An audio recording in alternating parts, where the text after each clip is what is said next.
L'Afrique, terre de recherches infinies, berceau de l'humanité, continent au potentiel colossal, pourtant chaque jour elle semble osciller entre espoir et désillusion. Pourquoi un continent si vaste, si riche en ressources et en talents, reste-t-il encore enchaîné par les mêmes problèmes? L'Afrique détient 30% des ressources minérales mondiales. Ses terres sont parmi les plus fertiles de la planète. Et sa jeunesse est la plus dynamique du monde. Pourtant, cette richesse ne profite pas à ses propres enfants. Les grandes puissances exploitent nos matières premières, les transforment et nous les revendent à des prix exorbitants. Nos gouvernements, eux, signent des accords qui nous maintiennent dans la dépendance. Jusqu'à quand allons-nous accepter cela? On nous a divisés en 54 États, chacun tirant dans sa propre direction. Nos frontières sont des cicatrices laissées par la colonisation. Nos langues officielles sont celles de nos anciens colonisateurs.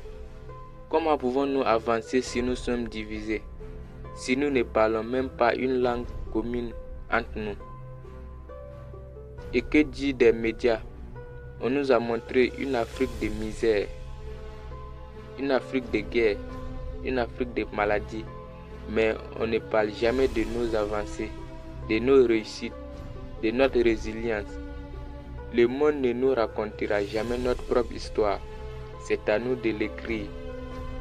Malgré tout, un vent de changement souffle sur le continent, une jeunesse éveillée qui refuse le statu quo, des entrepreneurs, des penseurs, des créateurs africains bousculent les codes. Nous avons les ressources, nous avons le talent, nous avons le nombre. Il ne nous manque qu'une seule chose, l'unité. L'Afrique ne doit plus être un simple marché pour les autres. L'Afrique ne doit plus quémander. L'Afrique doit exiger son avenir. Mais ce changement ne viendra pas des autres. Il ne viendra pas de l'extérieur. Il viendra de toi. Toi qui écoutes cette vidéo, tu es l'avenir de ce continent. Si tu crois en cette vision, si tu refuses de voir l'Afrique sombrer, alors abonne-toi à cette chaîne. Ensemble, réveillons l'Afrique. Le cri du continent commence maintenant.